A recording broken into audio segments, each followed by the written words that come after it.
Morning, everybody. This is Susan here from Awaken Rising, and we're back today with a special guest, Neeve from Be Coaching Solutions, and she's going to have a chat with us today about her transition through this whole time of lockdown and setting up a business, and all her journey that she's had to navigate through the waters, and she's doing really well. So I'm sure she will inspire many this morning. So good morning, Neeve. You're very welcome. Thank you, Susan. Delighted to be here. Good. The sun started shining just as you press record, so it's great. We're glowing. We have a bit of sun on our side. That's fantastic. And Neeve, you kind of made a decision to step out of the 9 to 5 rat race, as we call it, I suppose, and to fly the nest and do your own thing. And do you want to tell us how that kind of came to being and why you would have wanted to be your own boss nowadays? You're the boss woman, so how did that happen? I'm the general everybody, Susan, at this point. Boss, I like boss. I'll take boss for now. You know what? It was a real process and a journey. So I was in the corporate world for 23 years, had a fantastic career, worked for some amazing companies. And I think I was in the UK for a lot of those years, and I came back in the middle of the recession, as one does. And I kind of started to move a little bit more into what I would call the holistic world, if you like, which I hadn't really done loads of in the UK, but it was definitely something that was there in me, in my DNA. And started to explore a little bit around that, and did Reiki in 2011 and did coaching formally in 2013. And so it was kind of always in the back of my mind, even though I didn't know what it was or where it was going to go. And I'll tell you a bit of a story. It was December 2018, and I had a particularly hectic year, and I was traveling tons.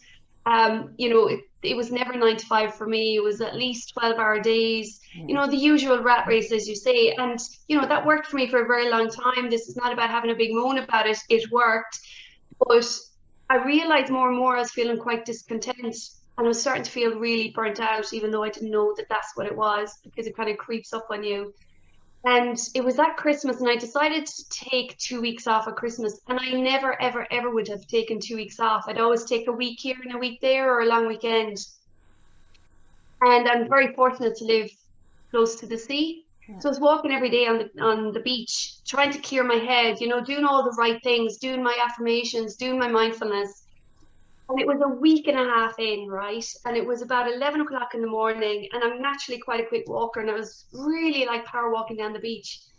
And I was halfway down the beach, and when just something hits you, it was like something just hit me between the eyes, and was like, I was in the middle of, right, if I get back now by 12, I can do X. And then by 1 o'clock, I'll be able to do Y. And by 4 o'clock, then this can happen and that can happen. So I was still completely living my life as if I was at work, completely enslaved by my diary and time. And it was a week and a half into my holidays, and I realized actually nothing had changed. I was still in this rat race. And it was like, oh my God, what am I doing? I'm going to go back to work in 3 or 4 days' time.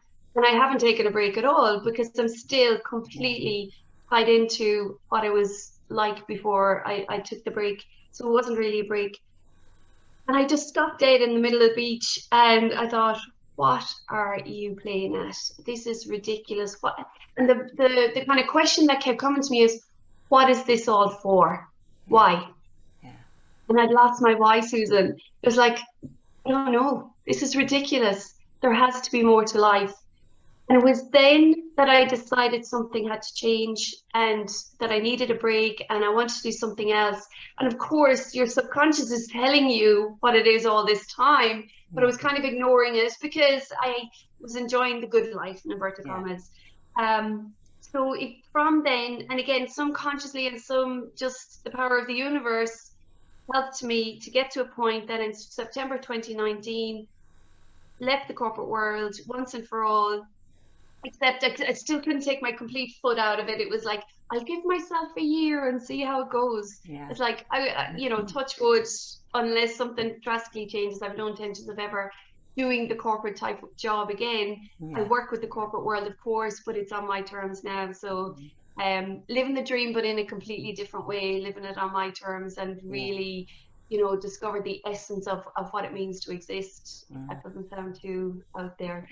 Yeah. So yeah, long-winded way of explaining, but it was a process, as you can see, and quite the journey. Isn't it funny though, because, you know, I call them our little aha divine God moments, you know, because we are searching. We've probably been, you know, putting them prayers out daily. I don't, you know, we spoke for a few minutes before we started, and you were saying you don't have that Monday dread anymore, you know, that churning of the tummy on a Sunday night, and you don't know why, but you do enjoy your job, but you don't like the pressures and the structures and all of that goes with it. And we do, because our energetic field is putting that out into the universe constantly. We will get the answers back, but the answers that come back might not be ones that actually suit us, you know, because some people would say, oh well, I really want change, but when the universe gives you the divine inspiration, well, you're going to be your own boss. It's kind of scary then, isn't it? Yeah, it is. And you know, we do get what we put out there. You know, I'm a massive believer in manifestation and the law of attraction, and the universe provides, etc. But it rarely comes in the guise of what you were expecting. Yeah, it does. Rarely. You know, I came back to work after traveling for over a week, and I was just exhausted. And this was around May 2019. And I got pulled into a room, and we had a conversation about my role being at risk of redundancy. Now, I had given blood, sweat, and tears to this company. I was like, what happened? So, you know, I was devastated in one respect, but within, you know, when the shock starts to dissipate, it was like, this is yes, you didn't ask for it in this way. Would you have liked it to have been a bit of a cleaner process? Maybe, but it was exactly what I'd asked for, Susan. And through that whole process, that allowed me to quit the corporate world in 2019, September, and I haven't looked back a day since. Yeah. But it was not provided in the way that I would have wanted or hoped for. But categorically, looking back on it now, it's exactly the right thing to have happen. Yeah. And you and I have talked about this loads before, is this shows up time and time and time again, you know? Yeah. Like, you do get what you ask for. You get what you need, not what you want. That's what I always say. True. And what you need could be completely different to what you think you want. And then you have to kind of settle that into your auric field and kind of see what it feels like and looks like. Because I know when I did a similar thing to you, like I stepped out of the corporate world and the whole 9 to 5, because it's never 9 to 5. Like you, it's 12-hour days, it's weekends, you're sitting at home saying, well, I run into the office because I forgot X, Y, and Z, or I better ring the bell, or better, you know, you don't switch off. And that 2 weeks you had on the beach is a prime example of people vacate for 2 weeks because, and that's why people get on planes and actually literally vacate, because when you stay in the same environment, you are in that energetic field of the same, you know, drive.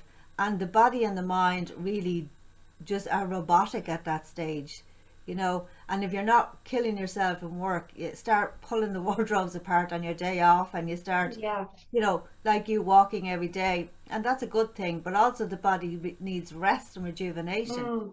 And we don't know how to do that. The mind was going like crazy. It was the mind was never just allowing, you know, and we talk in coaching about the whole system, the head, the heart, and the gut.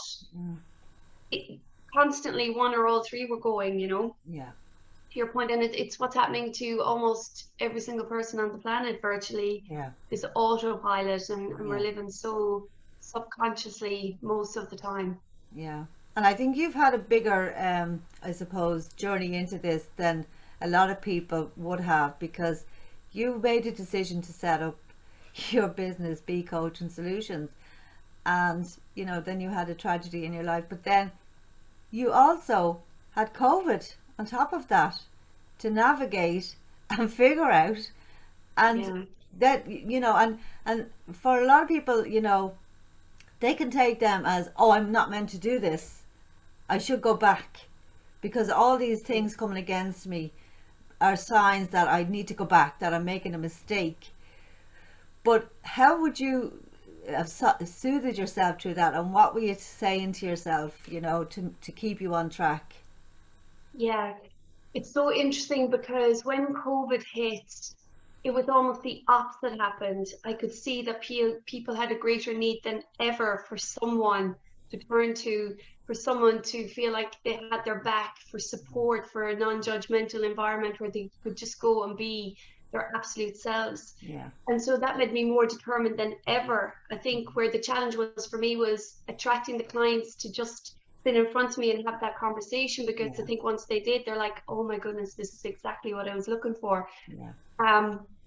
So I think through the COVID, it's really interesting. And I guess what was easy or for me, Susan, is coaching is very effective online. Yeah. So while I did have to pivot, and I was like, oh my God, and I always preferred the face to face. Yeah. Really and truly, to me, that was the essence of coaching, because Yeah. I would have been so used to doing the digital meetings through the corporate world. It was like, no, I need the personal touch, and you need to see the white of their eyes, and you need that connection. Yeah. Of course, that wasn't an option anymore.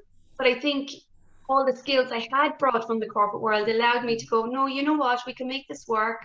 I've Yeah. seen it done well. I know how to do it. Let's just see how this goes. And actually, what it does is it helps to heighten your senses even more. So you have to pay even more attention, because some of the cues that you would see, maybe with body language, etc., if you're in the room, just isn't there. Yeah. So you're even more acutely listening, which is the key piece in coaching, really.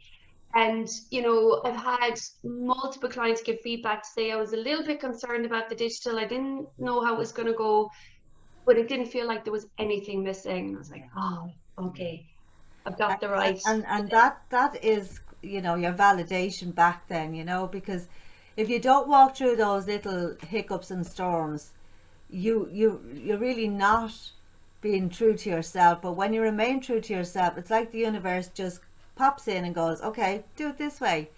And then you say, all right, well, I would have preferred, and it's, as I said, it's not what you want, it's what you need.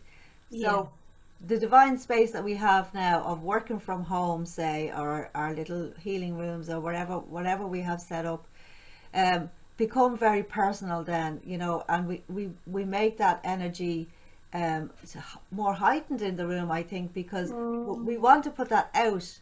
And our energetic field then, works, as you said, it's like your sixth sense kicks in really strongly. For sure. You're picking up so much, listening and talking to people.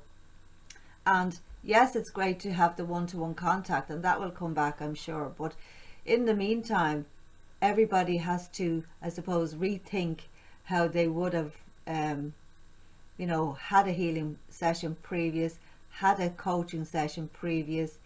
All our expectations have had to change, and we've had to invent, new ways of getting the information out there and being with people.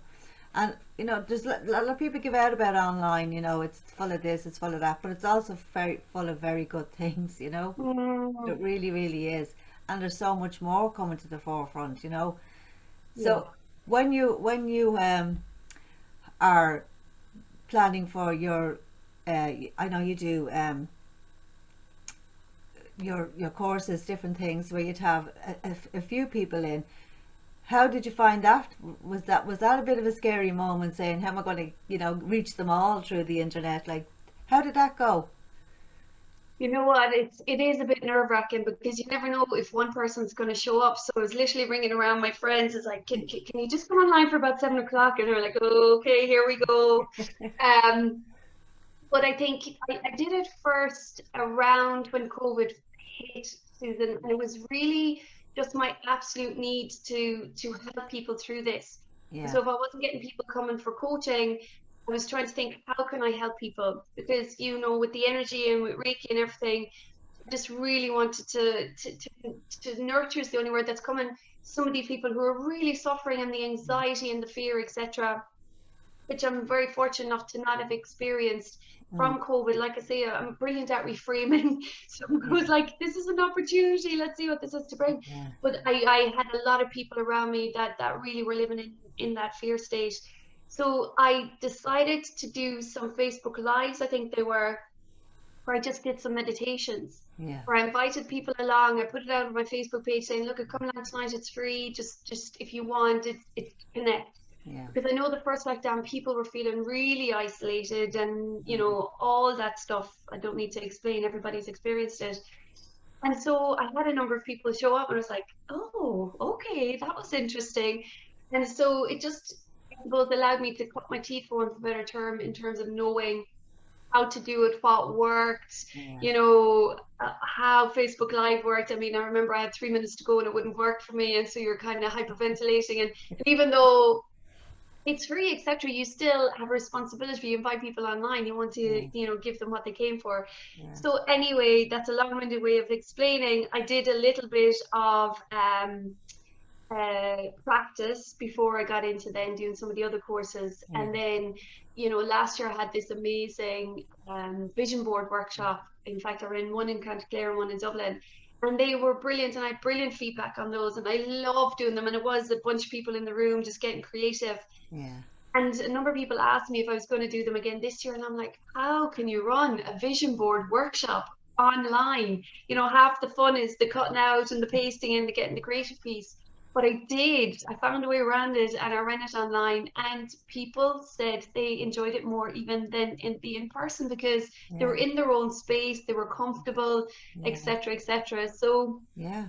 I think practice and just keep your why in front of mind. Like, why are you doing it? It's because you want to help people feel better. You want to relieve a little bit of fear. You want them to have a space to go to that's safe for a period of time. And if Yeah. you keep remembering that, even though you might be nervous or things might go a little bit wrong, whatever, if you keep that front of mind, then you just crack on and you do the Yeah. best that you can do, And really. that's it. It's intention. You know, your intention is absolutely key to Yeah, everything. love And that. once you 100%. keep your intention with integrity, you know, I really do feel that the universe has works. It comes in, it takes over, and Yeah, you know, 2 minutes in, the fears are gone, and the interaction begins, and it gets a life of its own, you know. yeah, So I really just think that that's great that you've stuck with it, because I know people would have said, oh my God, I can't do my business, I can't, you know, the universe doesn't want me to do this. But you knew deep down inside of you that this was your forte, and that all the years I suppose you've been gathering your research, your information, has been preparation for it. So what would you say to somebody now who's maybe, you know, in the 9 to 5, maybe working from home, maybe discontent with, you know, the whole process of what has been their life prior to this? Because I think, you know, for me, I know this whole lockdown situation it has both sides, and I'm for both sides. I don't agree, you know, with, you know, someone who maybe their home is not a safe space, having to be in their home. But I yeah, also feel that people needed that time out to be in their homes, you know, again, and reconnect with family unit, and, you know, not have that on the road, you know, getting to work, an hour to work, an hour home. Them 2 hours are now spent doing other things, probably minding yourself, you know, doing things for yourself, or whatever the case, or having an extra hour in bed or whatever. But they're all yeah, good things. So, you know, I do think that a lot of people during this time, because we're in the Great Awakening, which is a total shift of our awareness, you know, we've had to look at things we didn't want to look at. We've had to question things we didn't want to question. And some of us found far more answers than we were looking for. And some people are only finding answers, you know. So everybody's at multi-layered stages yeah. of all. But it's going to go on for a while. So what would you say to someone who maybe sitting at home going, this is boring the hell out of me, I would love to be studying, you know, what's your advice? What would you say to them? You know what? I have a very strong belief, right? One of my favorite quotes, and I quote it, you'll see me having quoted dozens of times. If you believe you can or you can't, you are right. Henry Ford. And that's been my ethos virtually my whole life. Mm. It's very easy to find reasons not to do something. We will always have reasons it's not the right time or whatever. And your limiting beliefs probably show up there as well. I can't, I'm not smart enough, I don't have the money, whatever it might be. You will always find a reason not to do something. And what I always try and do is ask myself, what's a different way I can think about that? Yeah. Is there a different way I can think about that? What if I did do it? What's the best that could happen? Yeah. You know? And so I start to get my mind thinking, because we can stay stuck. I was in it for 23 years. I could have left years before. But I chose not to. Again, it's a choice, right? And I think for me, it's about having that awareness. If you're not feeling, or if you're feeling discontent or something's off or unfulfilled, there's something calling you to do something else. You might not even know what that is yet. And that's what coaching is for, by the way. You know, this is not a shameless plug for coaching per se, but this is what coaching is for. It's to help you to unlock, you know, loads of things that might be in there that you don't even know. I don't know what I want. You know, people show us like, that's okay. You don't know what you want. You want That's to. probably a great place to be, not knowing, because the world is your oyster. You know, the power of possibility, then anything is possible from there. So I think it's just allow yourself to dream, nearly allow yourself to think of what is possible. You know, what could go right, what's the best that could happen, and just allow that. I think we lose that as we become adults, that ability to explore and be fun with it, or have fun with it, and visualize and do all of that, and take a bit of time to do that. I literally probably have hundreds of notebooks at this stage. I'm a big one for not journaling. I'm not a big journaler, but I love to just put down, you know, a little list or something that springs to mind. And I think all of that kind of brings it into being, as you say, your power of your intention. And with intention, you can't just sit there. It's like, oh, please, please, please, please let me win the lotto. And then you never buy a lottery ticket. So your intention, but the action behind it then is key. And then just break it down. You can get overwhelmed, or I've seen a lot of my clients who get overwhelmed thinking, oh my God, I need a new career, but I don't know what I love to do. It's like, okay, pause, take a breath. Number one, always, you hear me say that every time, take a breath. It's okay, where are you now? What's the current reality? What's actually happening? And then we just start to ask some really key questions around, what do you love to do? We go into your values. We have a look at limiting beliefs. I think that's a big one. That's what holds most of us back, is we just think we can't, or we're not good enough, or we don't deserve it. Allow yourself to dream, and then just take 1 or 2 steps forward, bite-sized pieces. You don't have to, you know, solve word hunger in 5 minutes. It's what's the next best thing I can do? And then what do I do from there? So just one step at a time really is as much as I could suggest. And then, you know, the time will pass anyway. I love that. The time will pass anyway. Yeah, it does. You know, and 5 years down the line, you're still in the same space thinking, oh, I'm still feeling really discontent. Well, what if you just took 5 steps forward, 1 a year even, you know? Or I love the saying, 1% better than yesterday. Yeah. That feels so achievable, doesn't it? Yeah, it does. And also, like in this time, Neeve, you know I hear a lot of people saying, I'm not sure that I want to continue on, you know, with this whole structure. And then there's people out there who absolutely know that their jobs might never come back. Yeah. So we're dealing with people who may be coming from a point of choice, you know, I want to change, and we're coming from a point of, I don't have a choice, but I don't know what to do.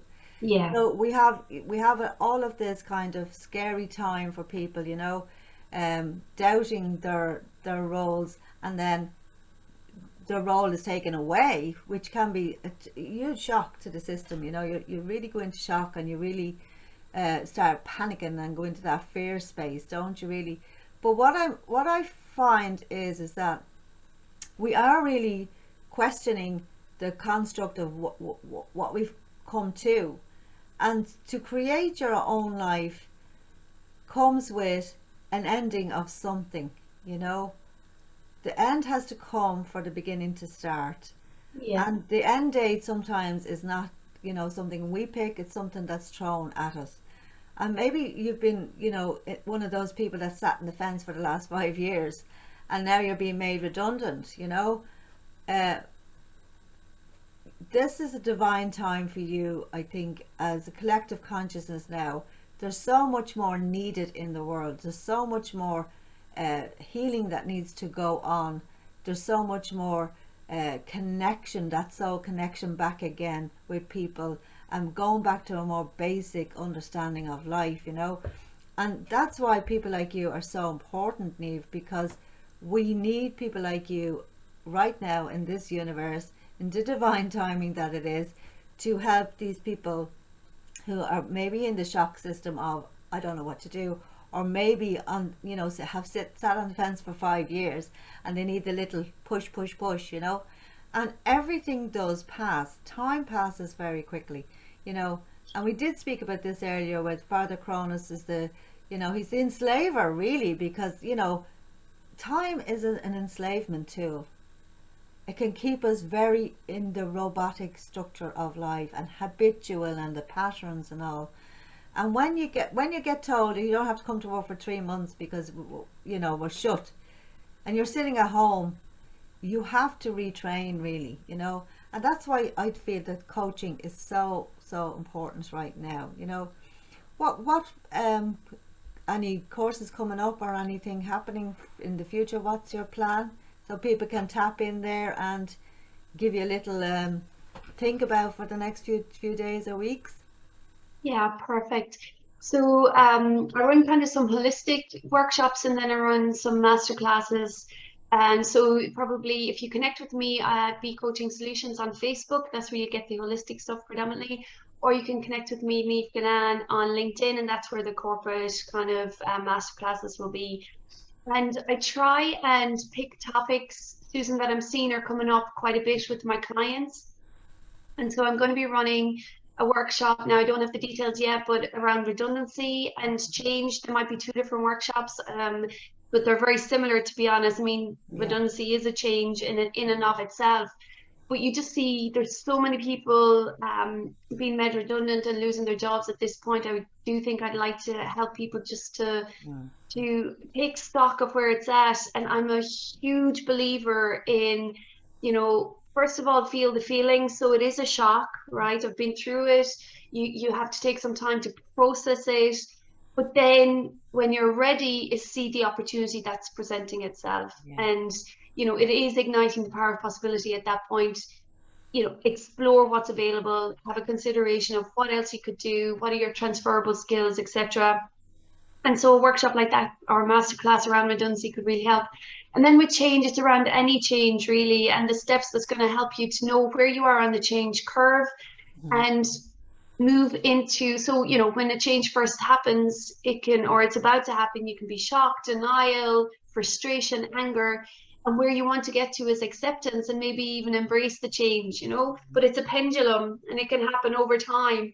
And so what I have seen on multiple occasions is you can help people to get through the change curve fairly quickly rather than get stuck at one particular phase, which can often happen. Yeah. And it just causes so much more pain to that person, and they're so unhappy for so much longer than potentially they need to be. So they're to change and or redundancy that's going to come up fairly soon. So it's a bit of watch this space for that one as well. Yeah. And no doubt there'll be an holistic one that I haven't even thought of yet that I just, I think, you know, it springs to mind. So many coming, Neve. It's fantastic. And what would you say is the greatest change within yourself now that you've gone through this process, that you've dove in and you've, you know, you really jumped in and said, right, here goes, you know, and I'm gonna just start it. So what would you say are your benefits now, and how are you feeling about life in general and yourself and, you know, your future? Yeah, oh my God.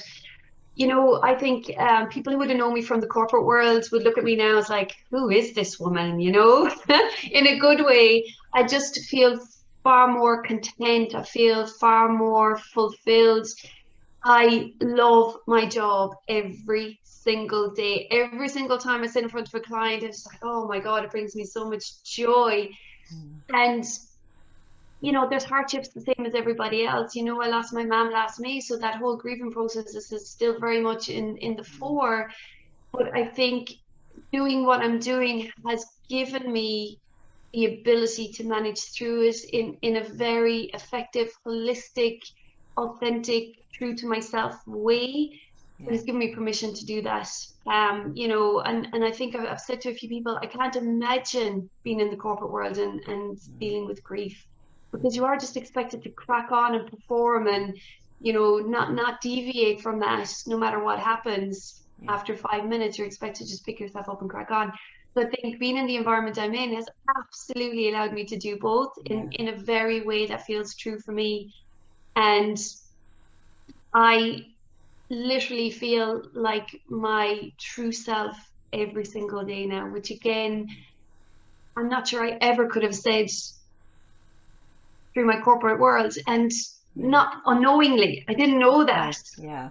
you It's know? a subconscious thing, isn't it? And you know what you were saying there just brought to mind how many masks we wear, you know? We Yeah, put on the mask going to work, we're this way in work, we come home, we're another way at home, we're with people, we're a different way. And we haven't learned to integrate all of those parts of ourselves so that we're just ourselves, you know? yeah, And when you're more authentic and coming from a more authentic space, I think the masks start to peel. And you they can do. really, you know, and what people are drawn to then is your authenticity and your integrity of who you are. And that's what they're striving for. So then, when they look at you now, they go, well, this girl is living her life. She's not telling me I'm running back to work tomorrow. She's been here. She's done that. She's wore the t-shirt and she's living the life. So I think it gives such inspiration then for someone to pop into that space, feel what it looks like, and you will always know by the person's energy, and you'll always know how genuine they are. And that's why they come back. That's why they Yeah. come back.